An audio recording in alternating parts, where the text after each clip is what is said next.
Mari kita masuk di dalam doa. Terima kasih ya Tuhan, kami boleh diberi kesempatan untuk kembali beribadah, berdoa, memuji, meninggikan nama Tuhan. Terima kasih ya Tuhan untuk pujian yang boleh mengingatkan kami bahwa ketenangan di dalam batin dan jiwa kami hanya ada di dalam Tuhan Yesus Kristus. Dan kami ingin menjadi bejana yang boleh terus dipakai untuk kemuliaan nama Tuhan. Dan biarlah saat ini bejana ini boleh diisi dengan kebenaran firman Tuhan.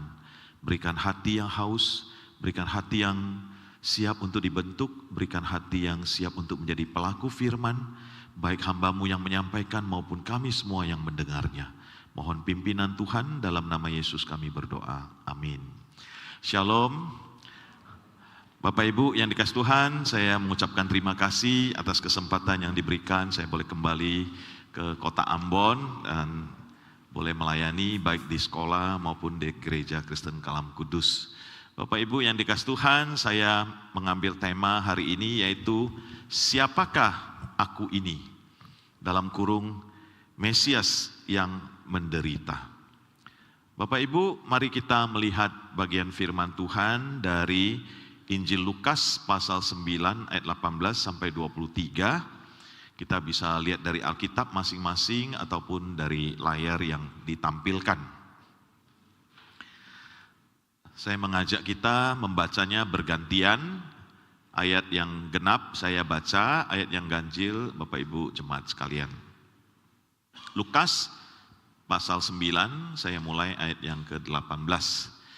Pada suatu kali ketika Yesus berdoa seorang diri, datanglah murid-muridnya kepadanya.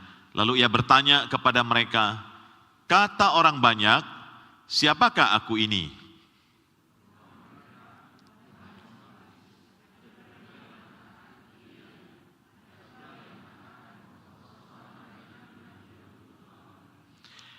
Yesus bertanya kepada mereka, menurut kamu, siapakah aku ini?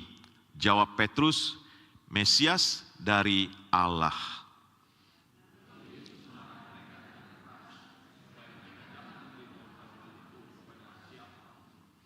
Dan Yesus berkata, anak manusia harus menanggung banyak penderitaan dan ditolak oleh tua-tua, imam-imam kepala, dan ahli-ahli Taurat, lalu dibunuh dan dibangkitkan pada hari ketiga.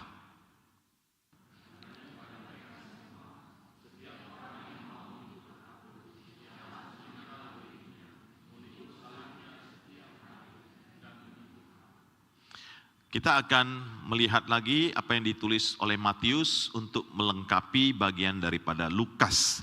Bapak Ibu, ternyata di bagian ini ada bagian tengah-tengahnya yang dilengkapi oleh Injil Matius.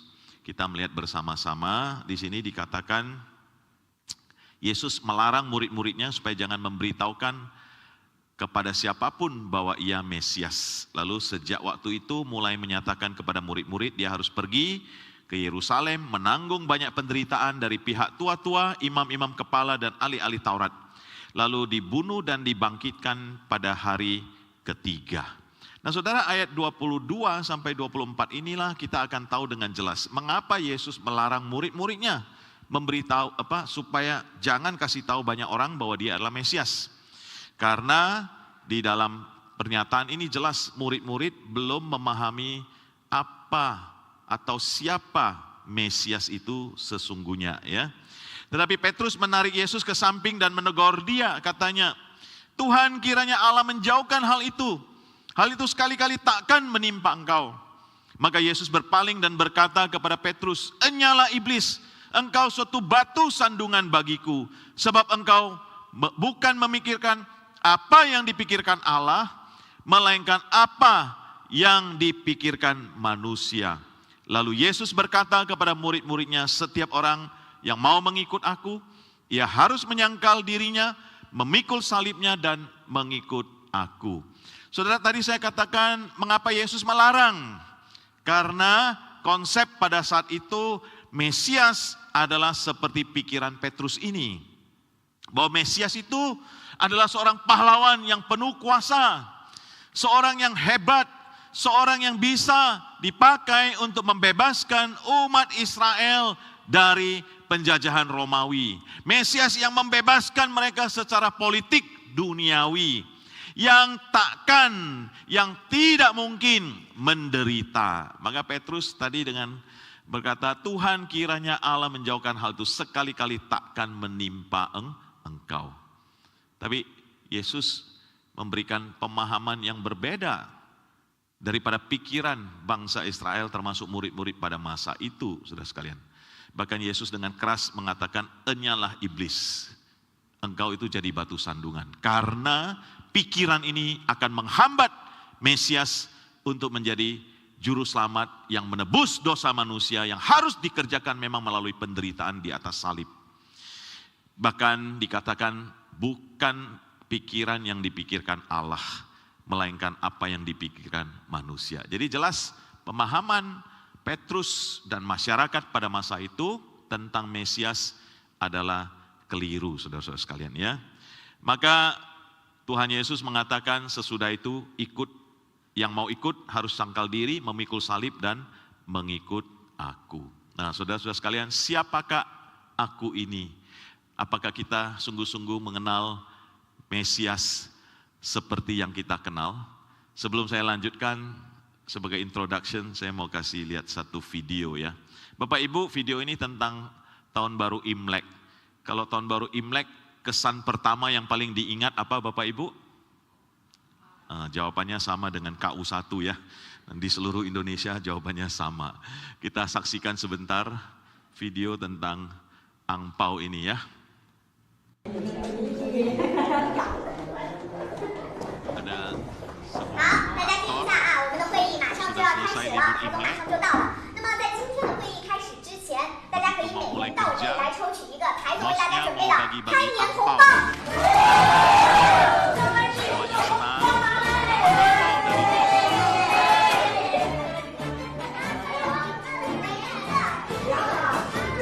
Ada yang mendapat 200 yuan atau renminbi.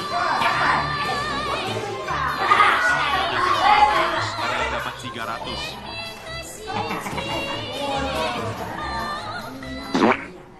Dia hanya dapat foto bos ya. Mengapa punya saya berbeda? Yang lain-lain dapat 200, 300, 100, saya cuma dapat foto. Siapa mau foto? Ini bos, saya. Si PHP. Sudah dapat angpau?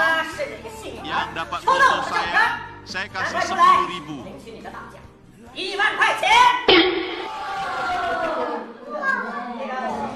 Dapat foto bos mau kasih 10.000. Tapi sebelum bosnya bicara seperti itu, karena dia sudah kecewa, sudah marah, dia sudah punya foto bosnya. Akhirnya tentu dia nggak berani memperlihatkan bahwa dia memoyak foto bos, dia memasukkan uang dia sendiri.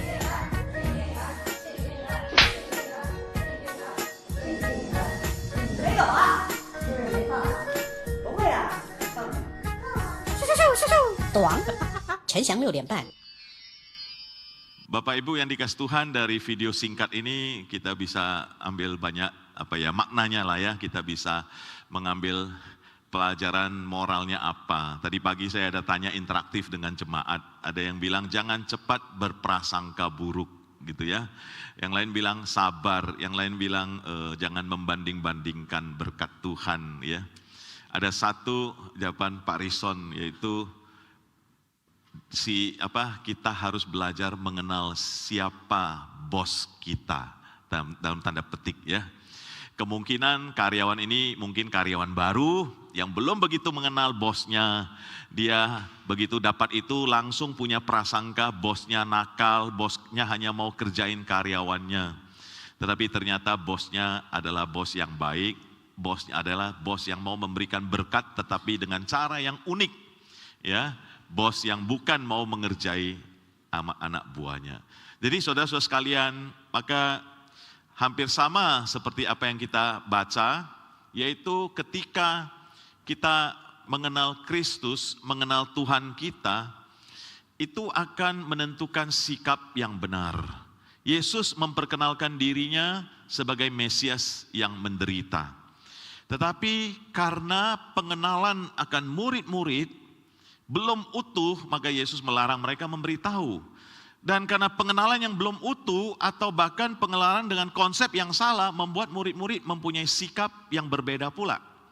Bahkan saudara-saudara sekalian, kalau kita melihat di kisah kebangkitan itu, mereka juga masih bertanya-tanya, masih punya konsep harusnya Mesias, apalagi sudah bangkit, memulihkan kerajaan bagi Israel. Di kisah para rasul sebelum Yesus terangkat ke surga, ada murid juga yang bertanya, kapan saatnya engkau memulihkan kerajaan Israel, saudara sekalian. Nah, sehingga kalau pengenalannya tidak utuh, tidak lengkap, bahkan salah, akan juga memiliki sikap yang kurang tepat di dalam mengikut Kristus. Nah, saudara sekalian, saya kasih contoh yang real. Seorang bernama Philip Yancey, dia sebetulnya dulunya seorang wartawan, lalu menjadi penulis buku rohani. Dia tulis buku yang sangat terkenal ya belasan tahun yang lalu, Disappointment with God, kekecewaan terhadap Allah. Di pasal-pasal pertama bukunya itu di awal-awal dia menyampaikan hasil pengamatan dan penelitiannya. Sebab dia seorang wartawan, dengan latar belakang itu dia menulis buku juga dengan data-data yang cukup akurat. Dia kalau tidak salah ingat ya, dia meneliti satu gereja, lalu dia melihat, loh kok gereja ini angka kematian itu kok tinggi sekali dibandingkan dengan gereja-gereja yang lain. Karena dia menderita tentang disappointment with God, dia meneliti interview tentang bagaimana jemaat, apa yang membuat jemaat kecewa, bagaimana doa jemaat, kehidupan rohani jemaat, kira-kira seperti itu ya saudara ya. Nah, dia dapati ada satu gereja, tingkat angka kematiannya kok banyak sekali dibandingkan dengan gereja yang lain. Atau tingkat usia hidup juga rendah, saudara sekalian. Bahkan yang bayi-bayi juga banyak angka kematiannya yang tidak wajar, saudara sekalian. Ternyata saudara dia dapati gereja ini adalah gereja yang mengajarkan, menekankan tentang mujizat. Tentang iman yang serius, yang sungguh-sungguh. Tentang bahwa Tuhan pasti memberikan mujizat kesembuhan. Kalau doanya penuh iman. Dan yang lebih ekstrim lagi, karena Tuhan adalah penyembuh, karena Tuhan adalah pelaku mujizat yang utama, maka sampai mengajarkan kepada jemaatnya, tidak usah cari dokter. Sebab kalau kamu cari dokter berarti imanmu lemah. Wah, bahaya sekali saudara sekalian. Kalau kita mengenal Mesias, kalau kita mengenal Tuhan Yesus Kristus, mengenal yang seperti itu, maka sikapnya bisa salah. Responnya bisa salah dan dampaknya bahkan bisa berbahaya. Betul tidak saudara sekalian? Betul, kita sakit, kita butuh Tuhan, kita butuh bersandar kepada Tuhan, kita butuh berdoa. Tuhan memang bisa langsung sembuhkan secara mujizat atau dengan berbagai cara. Tapi jangan lupa Tuhan Yesus juga pernah bilang, bukan orang sehat yang memerlukan tabib, tapi orang sakit. Berarti dengan pernyataan ini, Yesus juga setuju kalau orang sakit pergi untuk mencari dokter. Ya, bukan hanya melalui doa. Demikian saudara-saudara sekalian. Nah, jadi saudara, tentu ini hanya salah satu contoh. Maka kita perlu belajar dengan ketat penggalian Alkitab, mengenal siapa Tuhan kita. Jangan gampang ya. Ada gereja-gereja tertentu yang mengajarkan, yang menekankan hampir 1 tahun 52 minggu selalu mengajarkan, menekankan mujizat, teologi sukses, kemakmuran, kesuksesan. Selalu mengajarkan tentang penglihatan-penglihatan, kesaksian pengalaman-pengalaman yang enak didengar telinga. Bahkan dalam 1 tahun tidak pernah sekalipun menyebut salib Kristus, penebusan, teguran dosa, penderitaan, menyangkal diri. Maka saudara, nanti respon kita juga pasti akan berbeda.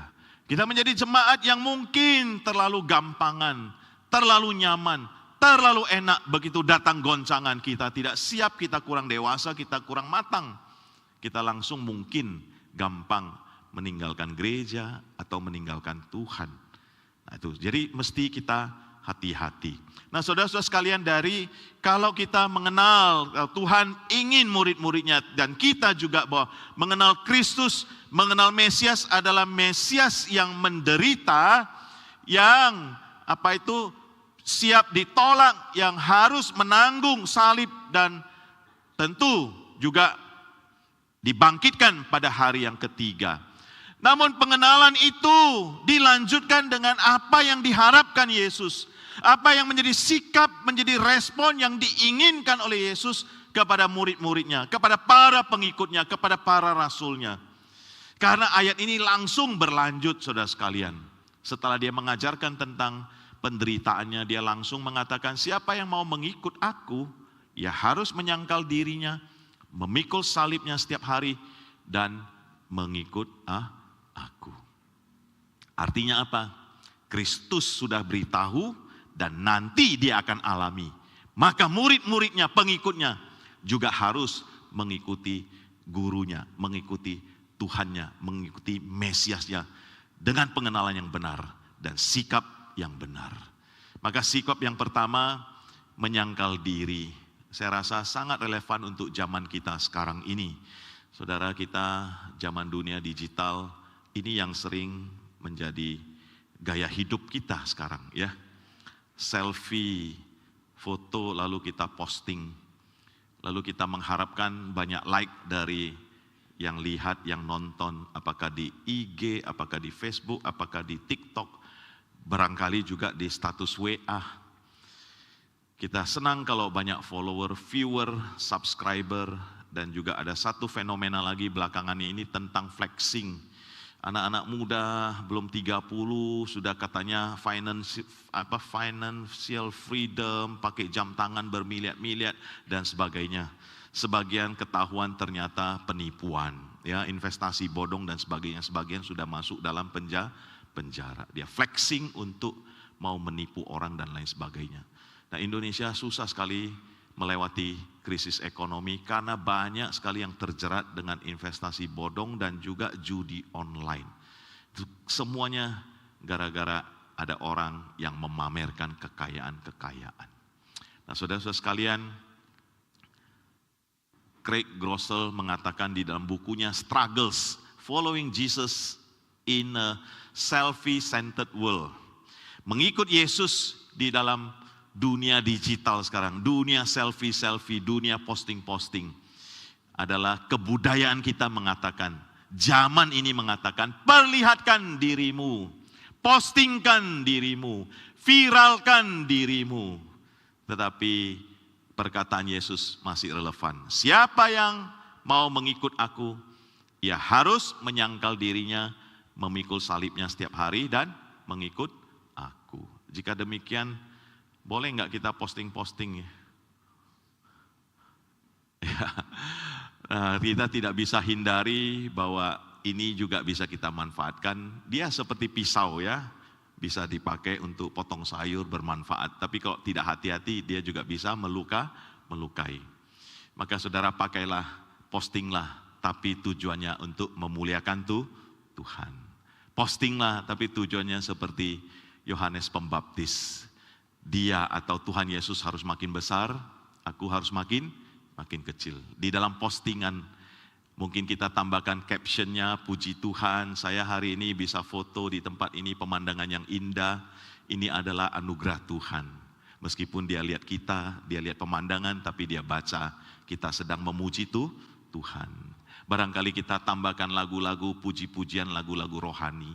Atau barangkali kita tambahkan ayat-ayat yang bisa penginjilan.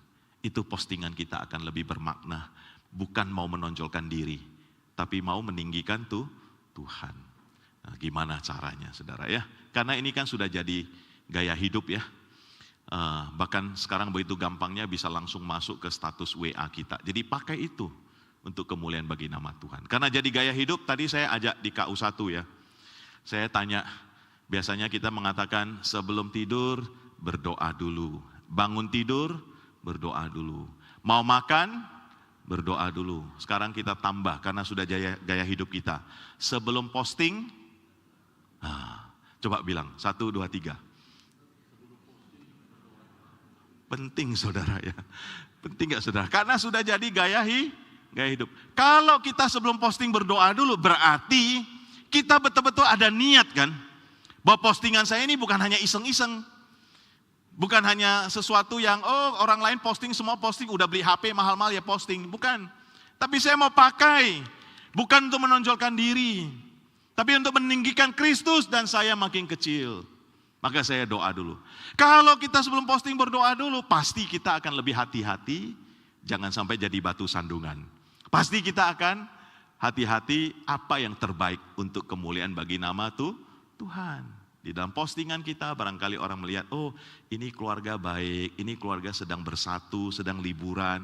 Karena apa? Karena ada kasih Tuhan di dalam keluarga ini. Amin saudara sekalian. Ya gimana caranya saudara-saudara lebih pinter lah ya. Apalagi sudah bisa pakai AI dan sebagainya ya. Nah jadi saudara ini juga menjadi gaya hidup pada masa kini. Apakah ketika ini terjadi kita bisa tetap memuliakan Tuhan, meninggikan Tuhan. Dan kita tanda petik bisa menyangkal diri. Menyangkal diri juga berbicara soal meninggalkan zona nyaman demi panggilan Tuhan, demi pelayanan. Demi kita bisa memuliakan nama Tuhan, demi kita menjadi pengikut Kristus yang baik. Saya contoh ya.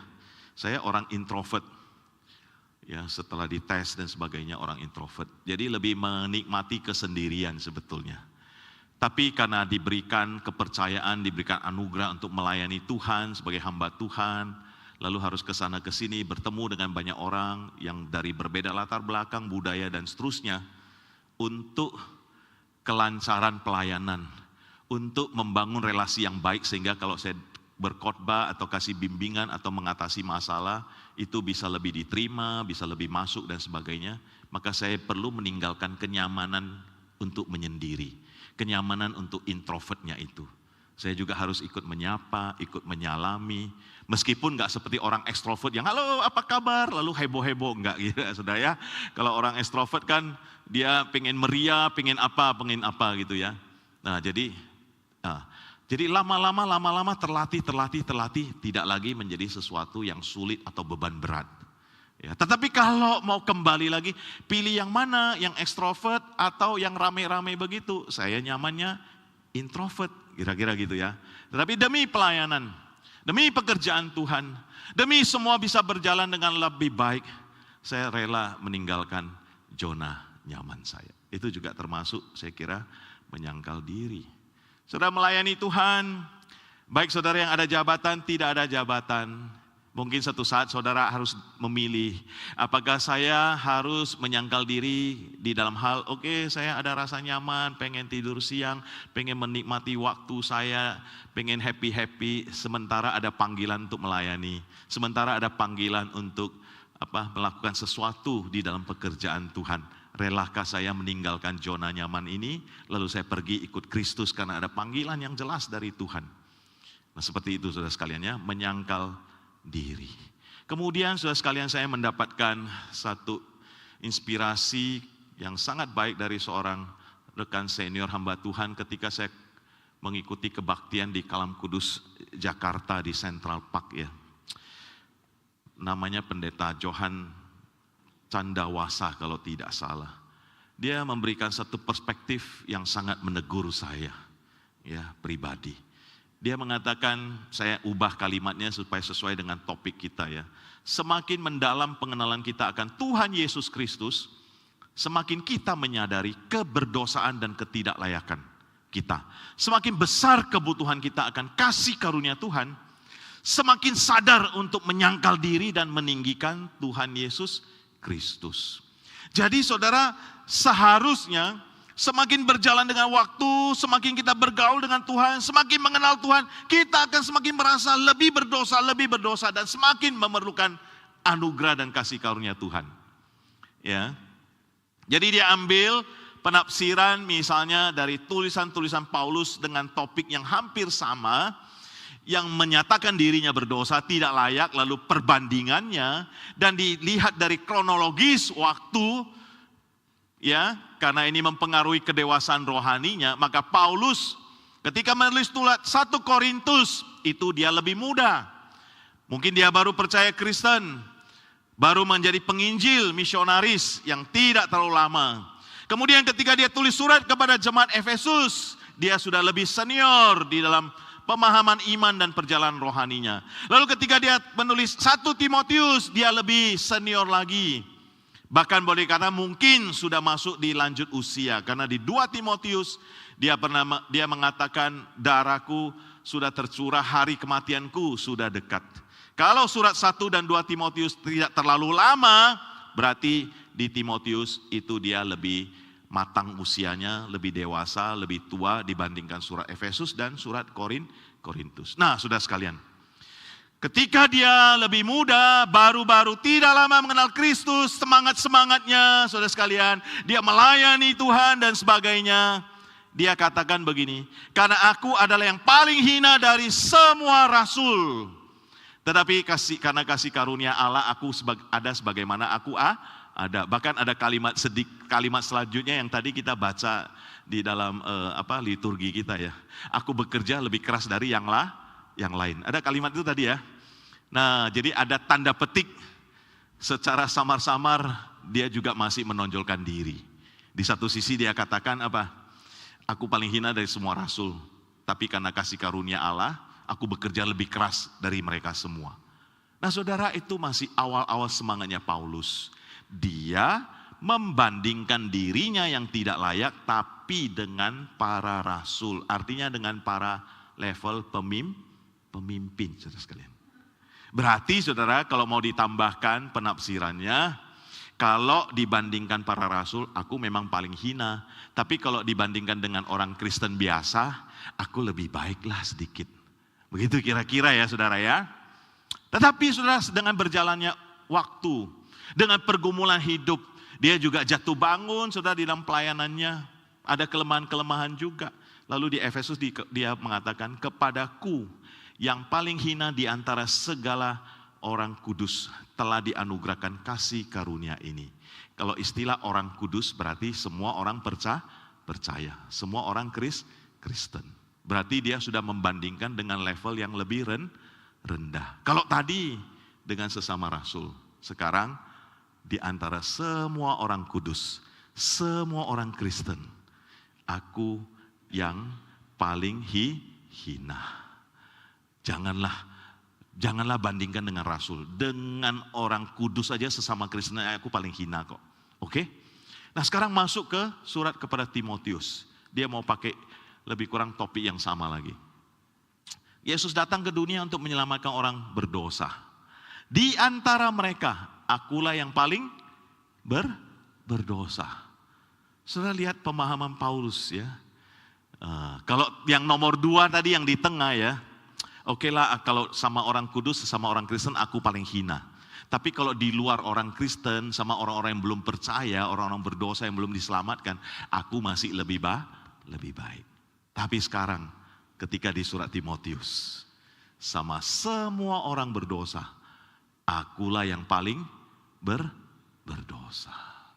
Jadi saudara, ini memiliki pemahaman, seharusnya semakin kita dewasa di dalam Kristus, semakin kita dalam mengenal Kristus, karunia-Nya, anugerahnya, penderitaannya, penebusannya, dan semakin kita mengenal diri kita yang begitu lemah, begitu rentan, yang masih ada kedagingan, maka kita harus semakin sadar, semakin rendah hati, semakin rendah diri di hadapan Tuhan.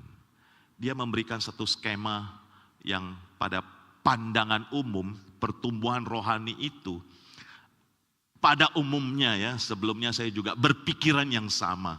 Dulu saya mengaku diri berdosa, baru percaya Tuhan, cinta yang mula-mula, saya merasa diri berdosa sekali begitu tidak layak. Sehingga saya sangat membutuhkan salib Kristus, anugerah Tuhan. Saya menangis dan seterusnya. Lalu kemudian saya percaya Yesus. Saya mulai rajin ibadah. Saya selesaikan semua katekisasi. Saya ikut dibaptis. Saya mulai rajin sekolah minggu. Menjadi guru sekolah minggu. Mungkin saya memimpin kelompok kecil dan sebagainya. Saya merasa saya sudah lebih baik. Sudah lebih maju. Sudah lebih layak. inilah ukuran, berarti saya sudah lebih rohani, berarti saya sudah bertumbuh. Lalu kemudian saudara sekalian, saya rajin lagi, giat lagi melayani Tuhan dan seterusnya. Sampai pada tingkat mungkin, mohon maaf saya jadi pejabat gereja lah atau apalah. Lalu saya mulai membandingkan diri saya dengan pemungut cukai. Lalu doanya adalah, Tuhan, saya tidak seperti dia. Saya rajin beri perpuluhan, saya rajin setia beribadah, melayani dan sebagainya. Tidak seperti pemungut cukai orang berdosa ini. Kalau ini yang terjadi saudara sekalian, maka Kristus dan salib Kristus, anugerah Tuhan, makin lama makin besar atau makin kecil? Makin kecil, saudara. Nah, kalau kita ikuti pola pikir pengalaman Paulus yang sadar diri, makin kenal Tuhan, makin kenal diri sendiri, maka harusnya grafik perjalanan iman rohani dan kesadaran diri ini seperti ini. Ya. Dulu-dulu meskipun kita mengaku berdosa, ya, tapi makin kita mengenal Tuhan, makin kita sadar, iya ya, dibandingkan dengan ini nih, kalau mau banding ya, kalau lebih baik jangan bandingkan lah ya. Aku masih berdosa, bahkan aku merasa lebih berdosa, aku merasa lebih butuh anugerah Tuhan. Sampai pada titik pengalaman yang lebih mendalam mengenal Tuhan, titik kita makin berlutut di hadapan Tuhan. Titik di makin kita merasa tidak layak, maka di situ kita akan merasakan anugerah Tuhan yang makin besar, makin bersandar kepada langkah kehidupan kita untuk hanya kepada anugerah dan salib Kristus. Maka kita bisa seperti Yohanes Pembaptis, biarlah dia atau Tuhan Yesus yang makin besar, aku yang makin kecil. Amin saudara sekalian. Jadi menyangkal diri sampai kepada konsep pemahaman diri sendiri dan mengenal Tuhan yang lebih dalam, menolong kita untuk sadar diri selalu.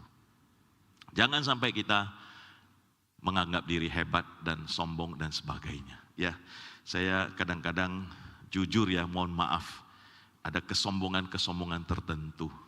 Tapi Tuhan masih kasih karunia, ada teguran-teguran. Apakah saya mau untuk dilembutkan hati, ditegur oleh Tuhan. Saudara, saya ini suka pelayanan anak, passion kepada pelayanan anak.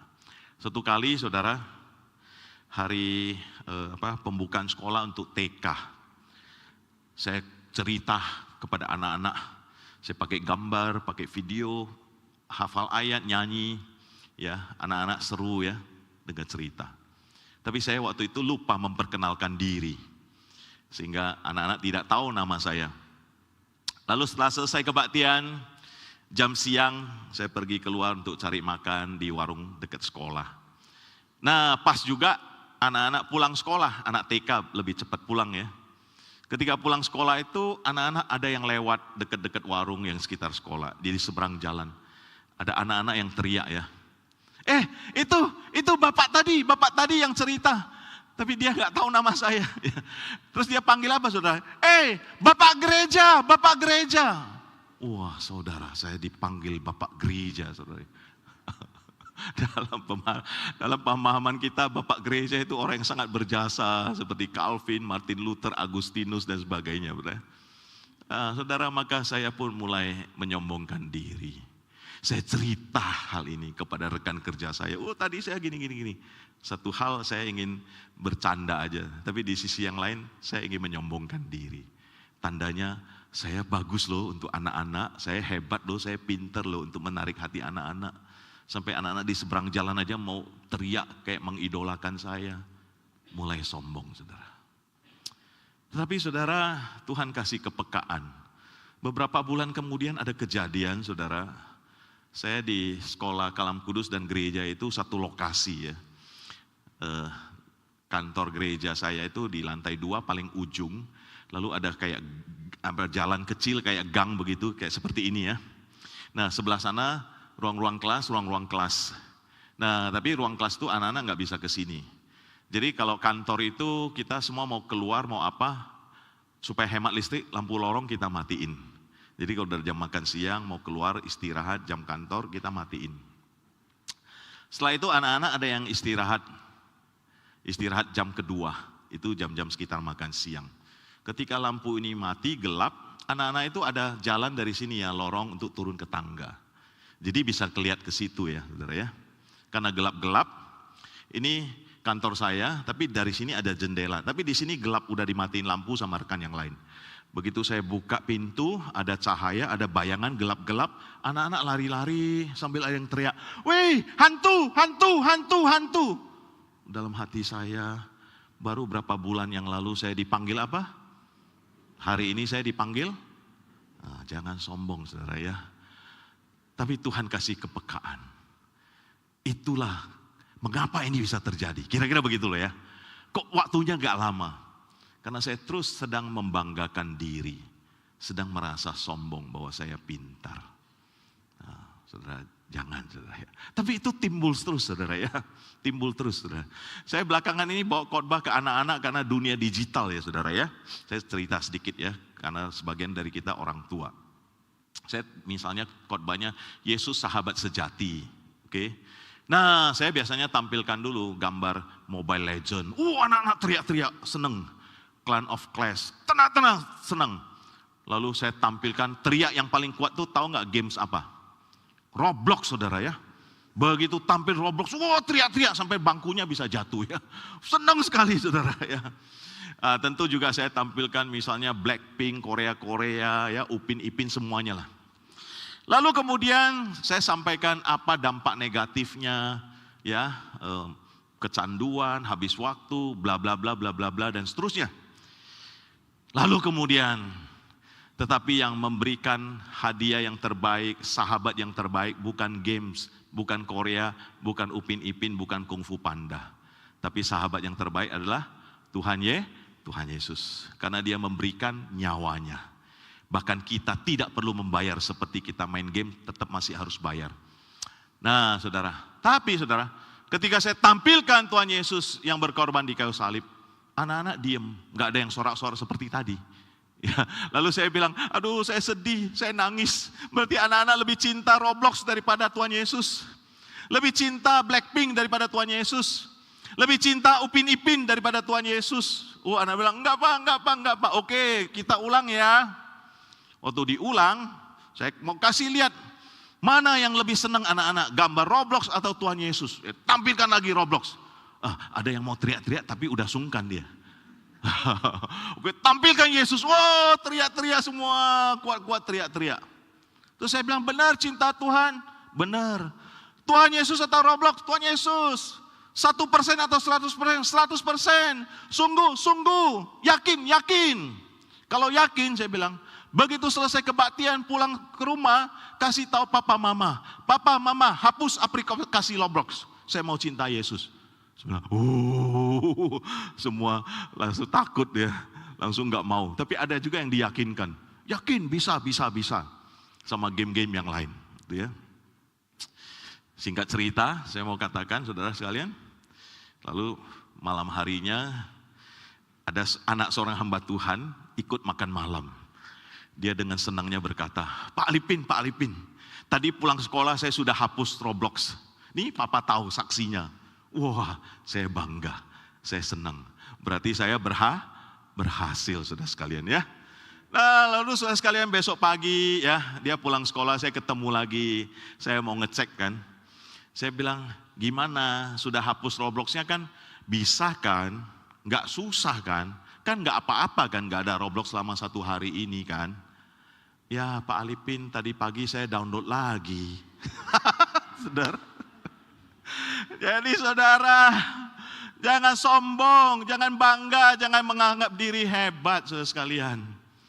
Ya, ada waktunya Tuhan kasih sentilan-sentilan supaya kita tetap rendah hati, tetap menyangkal diri saudara. Tapi saya mau cerita ini karena kaitan dengan parenting.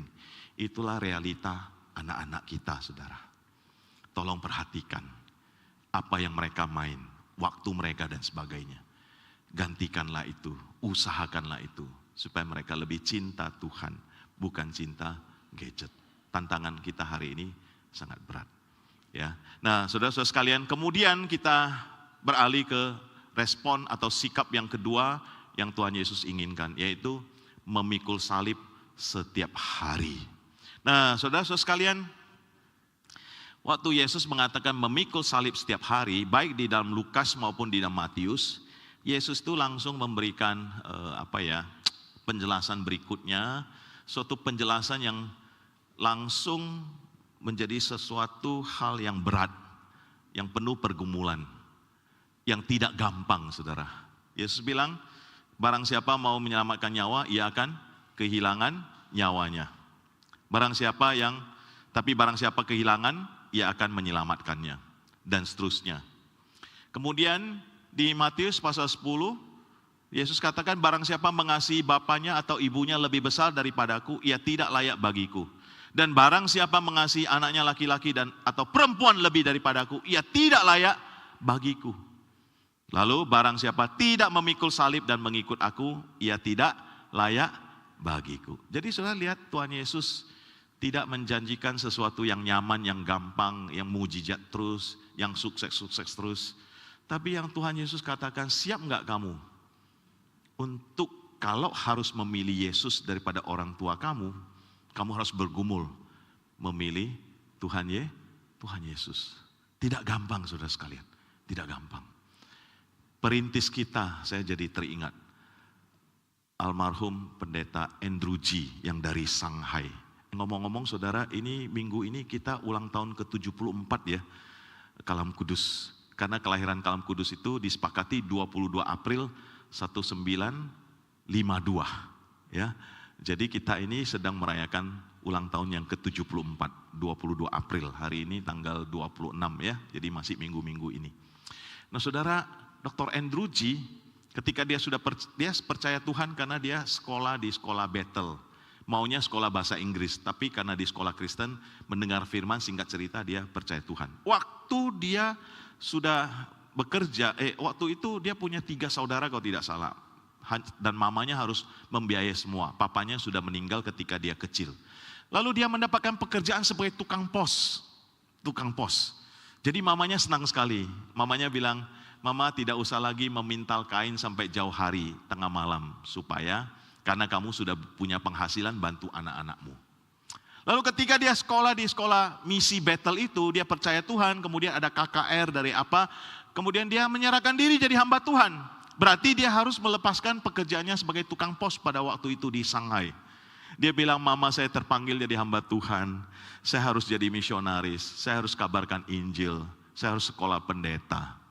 Mamanya menangis dan katakan, ternyata Mama harus kembali meminta lagi untuk membiayai kehidupan dan adik-adikmu. Dia nangis. Tapi singkat cerita, di dalam pergumulan itu, almarhum pendeta Andrew G lebih taat kepada panggilan Tuhan. Dan menyerahkan Tuhan yang memelihara mama dan adik-adiknya. Tidak gampang saudara sekalian, tidak gampang. Saya pribadi saudara, waktu dibaptis itu kelas 2 SMA. Gak berani kasih tahu orang tua. Sudah bergumul sama pendeta, baptis atau enggak, baptis. Kalau baptis kasih tahu atau enggak kasih tahu. Lalu doa-doa dengan imam dibaptis. Kami ingat kami ada 3 itu ya, anak SMA. Satu teman saya setelah ketahuan langsung diusir. Dilemparin tas sekolahnya, baju sekolahnya. Gak usah pulang. Kamu gak menaati aturan keluarga. Kamu sudah baptis, berarti sudah anak durhaka. Karena gak boleh sembahyang lagi nenek moyang, leluhur. Wah, diusir saudara ya. Lalu kami cari pendeta, sama-sama berdoa, nangis. Pak pendeta bilang, jangan benci mama papamu. Sabar, kasihi mereka, kita doa. 3 hari kemudian mamanya telepon. Suruh anak saya pulang. Jangan lama-lama di rumah kamu. Dia di rumah II-nya ya, adik mama. Oh dia pulang. Sedangkan saya saudara, setelah dibaptis 1-2 hari kemudian, ada ibu-ibu dari komisi wanita yang kenal mama saya, ketemu di pasar. Waktu belanja sayur, belanja ikan. Ketemu bilang apa? Kyung Hee ya, selamat ya. Kenapa kamu kemarin gak ke gereja? Anakmu kan dibaptis. Waduh, marah besar saudara ya. Saya pulang sekolah dimarahin saudara. Papa juga tahu juga dimarahin. Keras sekali. Ya, nggak dipedulikan, nggak dikasih uang sekolah, nggak dikasih uang jajan. Jadi bergumul, berdoa lagi, cari Pak Pendeta, nangis-nangis. Kami semua dihibur, dikuatkan Pak Pendeta. Tapi selalu pesannya jangan dendam, jangan benci sama papa mama. Tetap doakan mereka. Ya saudara, menghadapinya sudah sekarang cerita sudah lega. Tapi menghadapinya pada waktu itu susah sekali. Sampai beberapa bulan. Lalu kalau ada tetangga datang ceritanya cerita tentang yang seperti begitu. Ada istilah anak durhaka, tidak berbakti. Jadi berat hati sekali. Tapi satu ketika untuk saya pribadi, beberapa bulan kemudian ada acara sembayang-sembayang ya, tanggal-tanggal tertentu. Nah, mama sudah siapkan makanan-makanan untuk sembayang. Ada pek camke, ayam utuh ya, ada babi panggang, coba, ada ikan, ada mie, ada apa semua. Enak-enak Bapak Ibu sekalian ya.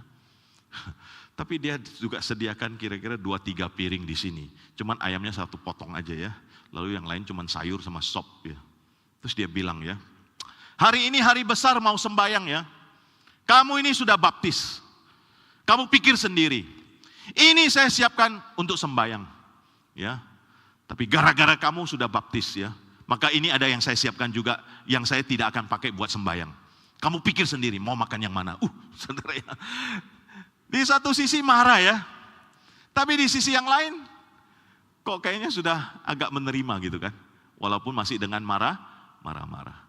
Tapi orang tua saya dengan begitu, berarti dia mau anaknya juga harus punya prinsip. Betul nggak? Kalau kamu sudah ambil keputusan itu, saya mau lihat kamu setia nggak dengan keputusan kamu. Kalau kamu sudah ikut Yesus, kamu sudah baptis, saya mau lihat kamu masih mau kompromi atau masih mau setia ikut Yesus. Nah saudara, salib dimarah-marahin sudah saya pikul beberapa bulan. Sekarang salib makanan saudara ya. Mau makan yang enak atau makan yang biasa. Kalau Alkitab Pak Pendeta saya bilang semua setelah didoakan ucapan syukur semua boleh dimakan. Wah sedih berarti boleh dimakan. Tapi jangan lupa juga Alkitab juga akan bilang kalau kamu makan jangan sampai jadi batu sandungan. Kalau jadi batu sandungan lebih baik jangan makan. Kamu nggak makan, kamu nggak rugi, gitu ya. Jadi saya tidak mau jadi batu sandungan mama. Saya makan yang tidak disembayang. Nah, saudara, kalau salib yang lebih berat, Tuhan kasih kekuatan untuk pikul, meskipun harus menangis, meskipun harus berlutut berdoa terus, maka harusnya salib yang lebih ringan, kita juga bersedia untuk memikul. Nah, Tuhan Yesus tidak janji yang gampang-gampang kalau mau ikut Dia. Tapi Tuhan Yesus tidak meninggalkan, menyertai. Sampai ada saatnya kita akan melihat pertolongan-pertolongan Tuhan. Singkat cerita, saya masuk STT dan sebagainya, pulang ke Pematang Siantar. Akhirnya papa saya juga percaya Yesus sampai dibaptis. Semua anugerah kebaikan Tuhan. Sekarang saya sedang mendoakan mama saya. Tapi dia juga sudah menerima kalau orang datang ke rumah, orang ajak berdoa, orang ajak percaya Yesus, dia oke-oke saja. Hanya dia belum siap untuk dibaptis. Nah saudara-saudara sekalian, memikul salib sampai kepada titik itu. Itulah respon kita yang benar. Karena Kristus juga memikul salib. Kemudian saudara sekalian, seorang Charles Spurgeon, pengkhotbah besar mengatakan, there are no crown wearers in heaven who were not cross bearers here below. Ya. Tidak ada yang akan memakai mahkota di surga bagi yang tidak bersedia memikul salib di bumi ini. Ya, no cross, no crown. Ya. Jadi mari kita boleh setia memikul salib di dalam kita mengikut Kristus. Bahkan mengalami pergumulan yang berat. Bahkan mungkin harus bergumul dengan orang tua, harus bergumul dengan anak-anak kita. Mohon Tuhan yang menolong, menguatkan kita. Berikutnya saudara sekalian, baru Yesus mengatakan, mengikut Yesus itu meneladani Kristus. Kata mengikut, kata murid pada zaman itu adalah memang betul-betul ikut gitu ya, berjalan di belakang. Dari pagi sampai malam, artinya apa? Mengikut gaya hidup Yesus, mengikut tutur kata, pikiran, perasaan, dan semua yang dilakukan dilakukan guru harus diikuti. Dan Yesus juga di dalam satu kali mengatakan, aku telah memberikan suatu teladan kepada kamu. Ya, ini sudah dekat-dekat ke jalan salib. Ini adalah peristiwa membasuh kaki. Supaya kamu juga berbuat sama seperti yang telah kuperbuat kepadamu. Mengikut Yesus, betul-betul sungguh-sungguh mau meneladani menjadi serupa dengan gambaran Kristus.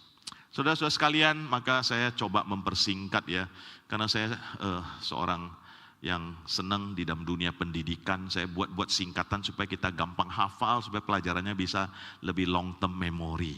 Maka keteladanan Yesus, izinkan saya meringkaskan jadi 7. Banyak ya saudara, tapi saya ringkas jadi 7 Kristus supaya kita gampang menghafalkannya nanti. Yang pertama, sedikit kuis dulu ya. Teladan Yesus itu dimulai dari huruf K. Apa saudara sekalian? Paling banyak disebut kasih, betul ya. Tapi nggak dapat hadiah ya saudara ya. R juga disebut. Belajarlah kepadaku sebab aku titik-titik dan lemah lembut. Apa? Ayo. Rendah hati, betul ya. Kalau tanya anak SD waktu kebaktian ada yang bilang, Pak tahu Pak, rajin menabung. Oke. Kalau I ini agak tricky ya, ada yang bilang iman dan sebagainya. Izinkan saya buat ingat selalu panggilannya. Yesus selalu ingat, aku datang untuk melayani, bukan untuk dilayani. Aku datang untuk melakukan kehendak Bapa. Aku datang untuk mencari dan menyelamatkan yang hilang, orang berdosa. Jadi dia selalu ingat panggilannya. Mari kita terus mengingat panggilan Tuhan kepada kita sebagai terang dan garam, panggilan untuk melayani, panggilan untuk menjadi hamba Tuhan, panggilan untuk setia. Kalau S apa? Ya? Apa? Ada yang bilang sungguh-sungguh, ada yang bilang setia. Saya buat ini juga deh yang susah ditebak ya. Spiritualitas yang baik ya kan, dari sejak Yesus umur 1 dicatat anak ini makin bertambah besar, bertambah kuat, makin dikasih oleh Allah dan manusia. Lalu umur 12 dicatat makin bertambah besar dan hikmatnya makin dikasih oleh Allah dan manusia. Waktu dibaptis dikatakan, inilah anakku yang kukasihi, kepadanya lah aku berkenan. Ada waktu untuk berpuasa, berdoa dan sebagainya. Jadi Yesus juga membangun spiritualitas yang baik. Ya. T apa? Hendaklah kamu titik-titik seperti merpati. Gitu kan. Kemudian ada satu lagi, 2 ya kalau T ya. Ia telah mengosongkan dirinya menjadi manusia. Bahkan titik-titik sampai mati. Apa? Taat, bagus ya. Tulus dan taat. Ini agak tricky juga ya. Yang sudah ikut kau 1 jangan jawab ya. Kira-kira itu apa? Detik-detik Yesus paling sulit, detik-detik Yesus paling bergumul. Dia lakukan ini ya. Apa? Utamakan kehendak Bapa. Jelas sekali di dalam Getsemani, doa di Taman Getsemani. Sampai 3 kali. Dari diri sendiri pengen lepas dari penderitaan. Tapi bukan kehendakku, melainkan kehendak Bapa. Sudah doa sekali, sudah bisalah, sangguplah. Ternyata nggak bisa, mundur lagi, doa lagi, masih belum kuat. Kedua kali belum lagi, sampai 3 kali. Ya, sampai ada malaikat yang menguatkan. Nah, saudara-saudara sekalian, tapi mengutamakan kehendak Bapa. S yang terakhir tadi sudah terbaca ya. Kenapa saya buat ini di terakhir ya? Memang kita di terakhir baru ketahuan setia. Kalau sekarang masih setianya sementara, masih setia. Besok mungkin bisa jatuh. Tapi sampai akhir hidup baru kita setia. Seperti kata Tuhan Yesus ya, it is finished, sudah selesai, setia sampai akhir. Nah, saudara-saudara sekalian, ada titip pesan juga dari pendeta Edi Panklova ya, selaku gembala konsulen. Boksu ke Ambon, tolong sampaikan salam dan suara penggembalaan bahwa Gereja Kalam Kudus Ambon sedang dalam proses akan ada pemilihan majelis, ya. Tolong kasih tahu kepada jemaat, mari kita sungguh-sungguh berdoa ketika proses pemilihan ini. Siapa yang Tuhan titipkan di dalam hati kita mau mendoakan. Jangan asal-asalan, jangan mau cepet-cepet, ya. Tapi betul-betul kita doakan nama-namanya. Kita mungkin boleh juga cari tahu kalau orang ini nanti dipilih kira-kira dia seperti apa, seperti apa, seperti apa.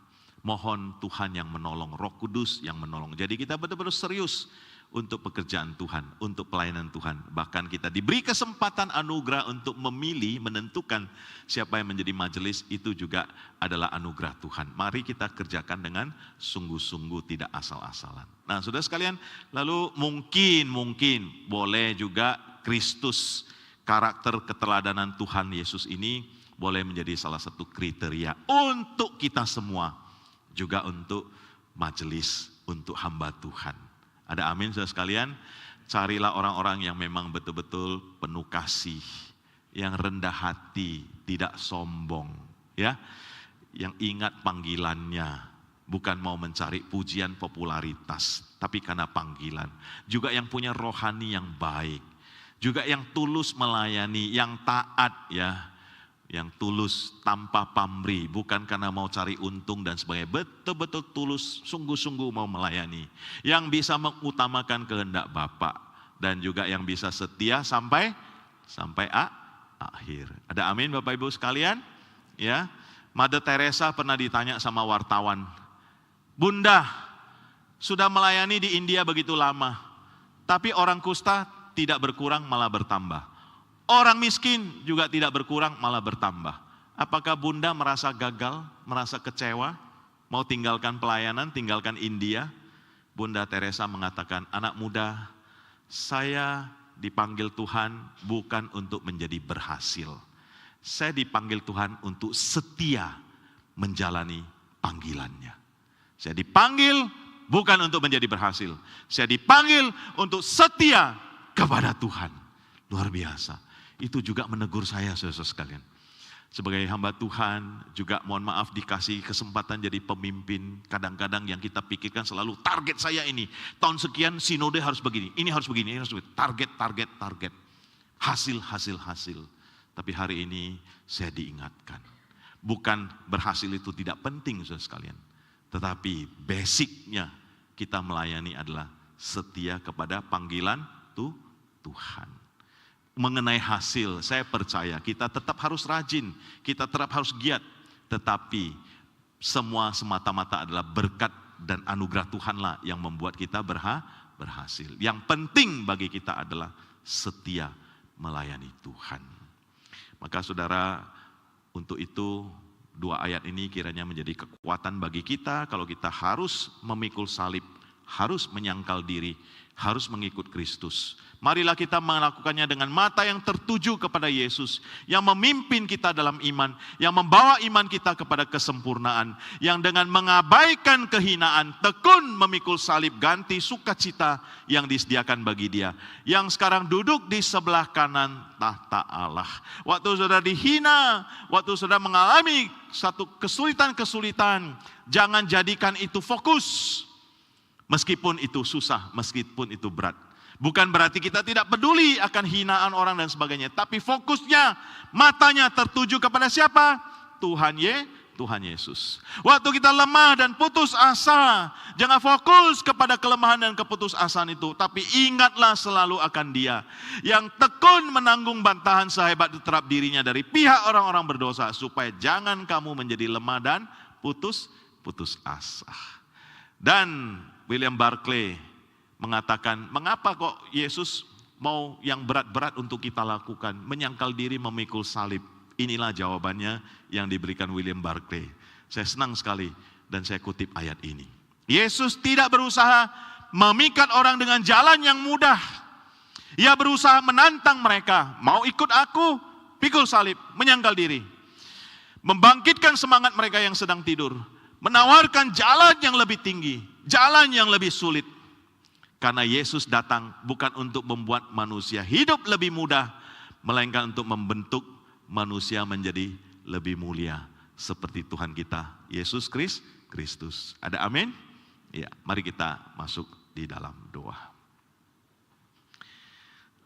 Terima kasih ya Tuhan, pada kesempatan hari ini kami terus boleh diingatkan akan firman Tuhan. Siapakah aku ini? Siapakah Tuhan Yesus Kristus Sang Mesias yang kami kenal? Engkau adalah Mesias yang rela menderita, memikul salib demi menebus dosa kami. Engkau juga ingin kami memiliki sikap dan respon yang benar bahwa kami mengikut Engkau. Bukan hanya untuk menikmati berkat, keberhasilan, kesehatan, kesuksesan saja. Tapi Engkau juga mau kami bersikap siap untuk menyangkal diri. Siap untuk memikul salib meskipun penuh penderitaan dan pergumulan. Dan siap mengikut Kristus dengan setia sampai akhir. Tolong setiap kami yang memiliki pergumulan-pergumulan tertentu, biarlah firman Tuhan hari ini boleh terus berakar, boleh terus membangun, boleh terus membuat kami bertumbuh semakin mencintai Tuhan dan pekerjaan Tuhan. Dalam nama Tuhan Yesus kami berdoa. Amin.